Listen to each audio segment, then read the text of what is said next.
생태계 단원의 마지막 단원으로 에너지의 사용과 환경을 보겠습니다. 에너지라는 것은 기본적으로 일을 할 수 있는 능력으로 정의하고 단위는 주를 사용합니다. 예를 들어 역학적 에너지, 전기에너지, 화학에너지, 핵에너지, 열에너지, 소리에너지, 빛에너지 등이 있습니다. 이때 역학적 에너지는 운동에너지와 위치에너지 또는 포텐셜 에너지의 합으로 정의한다는 것을 우리가 중학교 때 배웠습니다. 그 다음 화학에너지는 화학 결합과 관련된 에너지이고, 그리고 고온의 물체에서 저온의 물체로 이동하는 것이 열에너지이다 라고 알 수가 있습니다. 전기에너지 경우에는 전류가 흐를 때 공급되는 에너지죠. 텔레비전이나 선풍기, 각종 전기 제품을 작동시킬 때 이용이 되고, 화학 에너지의 경우에는 화학 물질 형태로 저장되어 있는 에너지, 그래서 화학 변화를 통해 석유, 석탄, 천연가스 등과 같은 열에너지, 여기서는 얘네들을 이용한 연소에서 나오는 열에너지를 의미합니다. 그 다음 빛에너지, 그 다음 전기에너지 등으로 전환이 되죠. 원자 핵에 저장된 에너지로 핵 변환이 일어나면서 방사선도 나오고, 얘네들이 가지고 있는 에너지가 너무나도 폭발적이다. 그래서 열 에너지, 빛 에너지로 전환이 된다 라고 얘기를 했고, 이것이 컨트롤할 수 있으면 원자력 발전이 될 것이고, 컨트롤할 수 없으면 폭탄이 될 것이다 라는 것까지 다 얘기를 했습니다.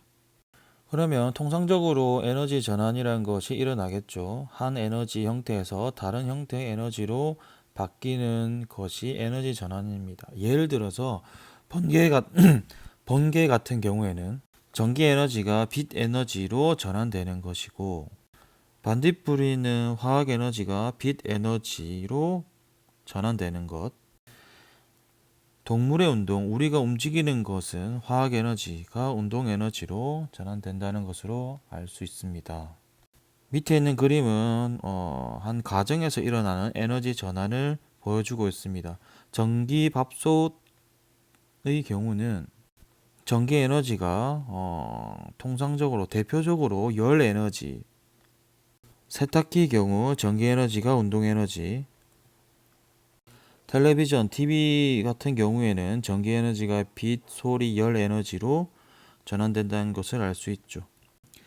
사실 조금 애매하죠. 왜냐하면 전기밥솥의 LED 창에는 빛 에너지가 있고, 세탁기를 돌리면 운동 에너지뿐만 아니라 열 에너지로도 전환이 될 것이고, 뭐 그런 것들이 있지만 시험을 출제할 때는 정확하게 애매하지 않도록 낼 거니까 걱정을 안 하셔도 되겠습니다.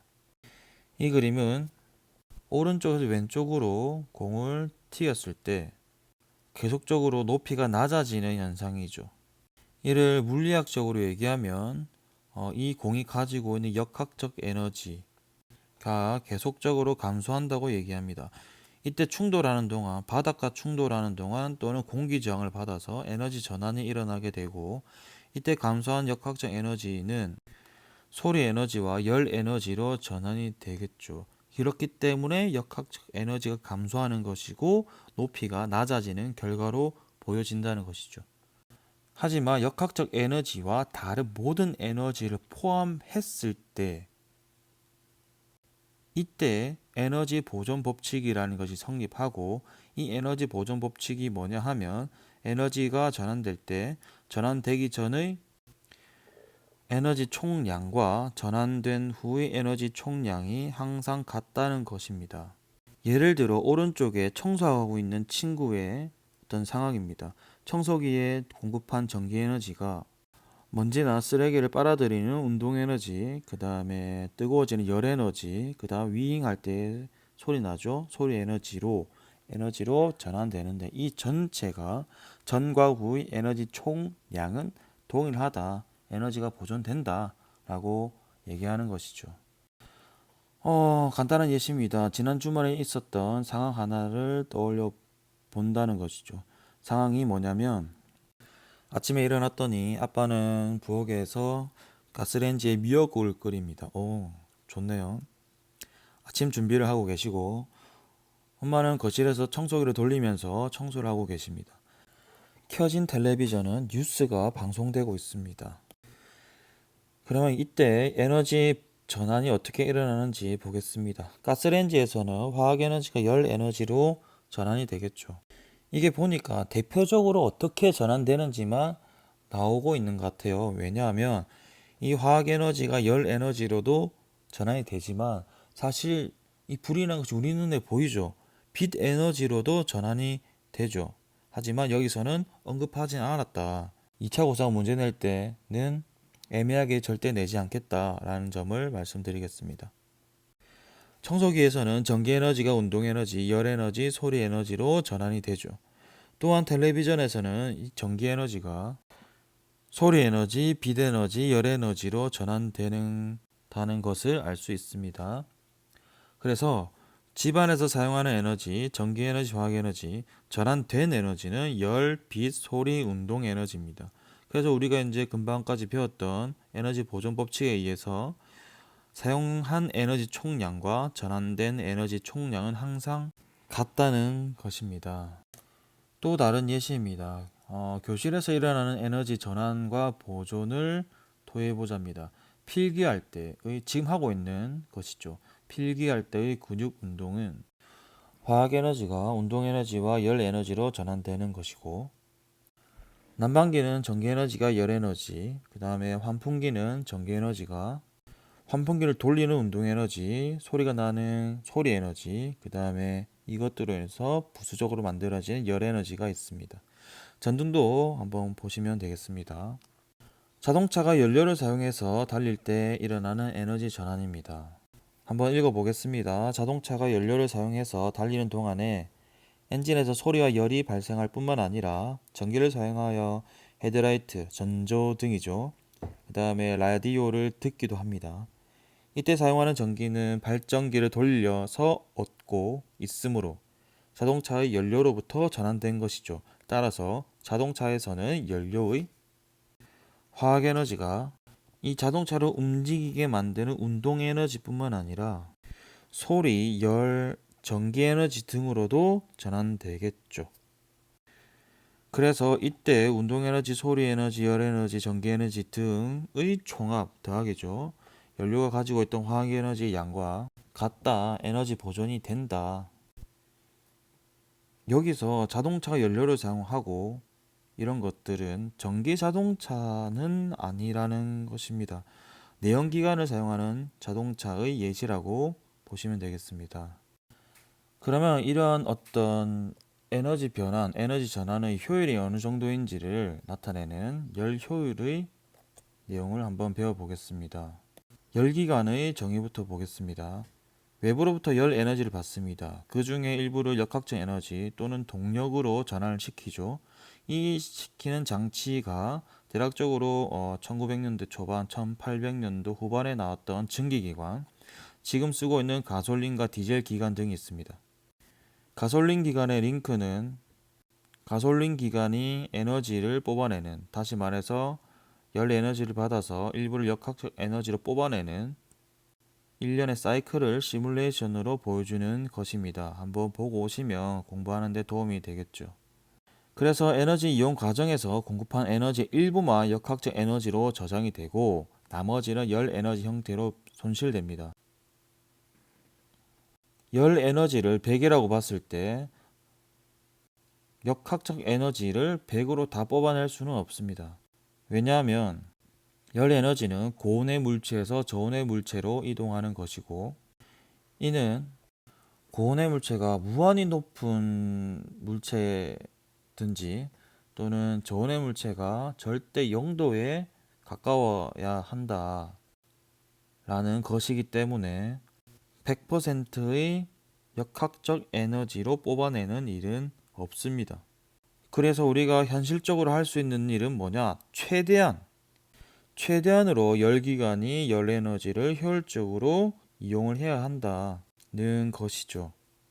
오른쪽에 있는 그림을 보면 고온의 물체에서 저온의 물체로 Q1이라는 에너지, 열 에너지입니다. 이 열 에너지가 이동하게 되고 이 Q1이라는 이 열 에너지가 저온으로 가기 전에 열기관을 설치하고 이때 열기관은 위에서 말한 증기, 가솔린, 디젤 기관입니다.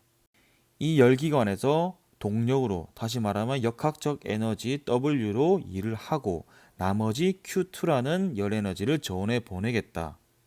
는 것을 나타내고 있습니다. 그러면 여기서 이 W, 이 일을 더 많이 뽑아내는 것을 우리는 열효율이라고 합니다. 다시 말하면 열기관이 열 에너지를 효율적으로 이용하는 정도를 나타내고 열효율은 열기관에 공급된 열 에너지 Q1 중에 얼마만큼 역학적 일인 W로 이용되는지를 의미합니다. 이를 식으로 한번 적어보면 Q1분의 W가 됩니다. 만약에 외부로 이 열기관을 제외한 나머지 외부로 빠져나가는 에너지가 없다고 가정하면 이는 Q1분의 Q1-Q2로 쓸 수 있죠. 다시 얘기하면 이 W가 Q1-Q2와 같다는 얘기입니다. 이때 Q1W Q2의 관계 한번 오른쪽에 있는 박스에서 확인하시면 되겠습니다. 전 세계적으로 기후변화 협약, 교토의정서 이행 등 온실 효과를 일으키는 이산화탄소를 비롯한 감축 대상 자체의 배출 감소 목표를 지정하고 있습니다. 링크를 클릭하시면 좀 더 구체적인 내용을 알 수 있습니다. 보고 오시면 공부에 도움이 되겠죠. 뿐만 아니라 에너지 효율을 높이는 신기술이 개발되어야 되고 이때 이제 예시로 주어지는 게 에너지 제로 하우스, 그 다음에 하이브리드 자동차가 있습니다. 요새는 하이브리드 자동차에서 전기 자동차로 더 많이 넘어가고 있는 추세가 되겠죠. 에너지 제로 하우스는 다른 말로 하면 패시브 하우스라고 하는데 화석 연료의 사용을 지향하고 신재생 에너지인 태양, 그 다음에 지열, 풍력 에너지를 통해서 에너지를 얻고 단열을 굉장히 신경을 써서 외부와의 열 출입이 없게끔 차단하는 주택입니다. 마찬가지로 링크는 에너지 제로 하우스와 관련된 우리나라의 상황입니다. 한번 확인하고 그 뒤로 넘어가면 좋겠습니다. 마지막입니다. 에너지를 얼마만큼 효율적으로 사용하고 있는지에 대해서 할로겐 등, 형광등, LED 전등의 효율을 한번 계산해 보겠습니다. 할로겐 등 같은 경우에 1초 동안 사용한 전기에너지가 30줄이라고 하면 이때 등이라는 것은 빛으로 전환된 것이니까 30분에 3.6이 됩니다. 형광등은 25분의 5, 그 다음에 LED는 17분의 10.2가 되죠. LED 전등으로 갈수록 분모는 작아지고 분자는 커지기 때문에 에너지 이용 효율이 점차 증가한다는 것을 알 수 있습니다. 밑에는 증기기관, 그 다음에 가솔린기관, 디젤기관의 열효율입니다. 열효율은 공급한 열 에너지 분의 한 일이죠. 그러면 열효율이 나오겠죠. 밑에 있는 증기기관의 공급한 열 에너지, 그 다음에 가솔린기관의 한 일, 그 다음에 디젤기관의 열효율을 직접 계산해 볼 수 있겠죠. 네, 직접 계산해 보시고 수업은 여기까지 하도록 하겠습니다.